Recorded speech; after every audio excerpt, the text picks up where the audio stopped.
How does a billion-dollar bank fight for survival after posting £12 million in losses? This is Fintech Fair Play, the channel that exposes what the financial establishment doesn't want you to know. We investigate corporate failures, regulatory capture, and the truth behind fintech collapses. If you're watching this for the first time, subscribe now and hit the notification bell, because what you're about to see will change how you view the UK banking sector forever. Bank of London has just revealed its true financial state, and the picture is catastrophic. The fledgling clearing bank posted losses of more than £12 million in accounts that were filed over 7 months late. Think about that. A bank, an institution built on trust and precision, couldn't file its own accounts on time. But here's what makes this truly devastating. This is the third consecutive time the firm will be fined for late publication of its audited figures, a rare event for any business with a banking license. Third time. Not a mistake, not an oversight. This is systemic failure at the highest level. The bank is now under investigation by the Prudential Regulation Authority, according to their own filing. The PRA is investigating, quote, certain historical matters, unquote. And when regulators use language that vague, you know something serious happened. The timing of events tells us everything we need to know about this collapse. Anthony Watson, the founder and chief executive, left in September with no explanation, no transition plan, just sudden departure.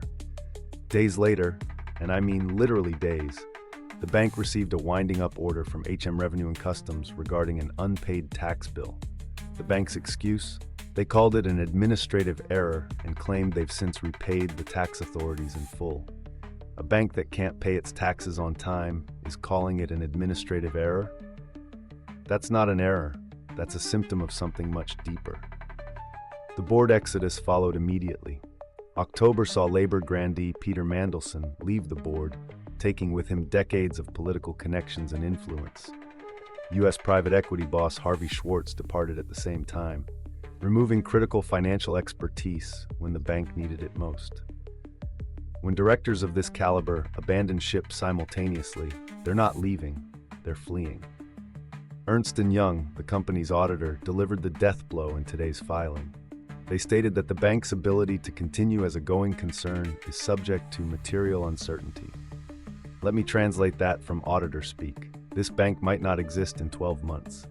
EY specifically questioned the bank's ability to access further financing, and with the ongoing regulatory investigation raising the specter of possible fines, they said this may cast significant doubt on the future of the firm. When your auditor publicly questions your survival, the game is over. Now they're scrambling for survival with what they're calling a transformation. Christopher Horn, the former UK boss of Credit Suisse, has been brought in as replacement CEO at the end of January. His statement? This is a unique opportunity to redefine what a bank can be, resilient, innovative, and aligned with the evolving needs of our clients and stakeholders. Redefine what a bank can be? A bank that can't file accounts on time, can't pay its taxes, and is under regulatory investigation? That's not transformation. That's desperate damage control. The company claims this appointment is part of a broader transformation, supported by £60 million in funding, led by Mark Tlush's Mangrove Capital Partners, £60 million. For a bank with £12 million in losses, facing potential regulatory fines with its survival in question, that's not investment, that's life support. This marks a catastrophic fall from grace for the Bank of London, which positioned itself as one of Britain's most promising tech startups since receiving its banking license from UK regulators in 2021. At that time, it boasted of surpassing a $1 billion valuation, achieving coveted unicorn status. From unicorn to potential liquidation in just 3 years. From billion-dollar valuations to begging for emergency funding. From revolutionary fintech to regulatory investigation. This is the reality of the UK fintech bubble.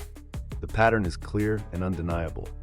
Executive departures signal internal chaos. Tax payment failures indicate cash flow crisis. Regulatory investigations suggest serious compliance breaches. Auditor warnings confirm the terminal diagnosis.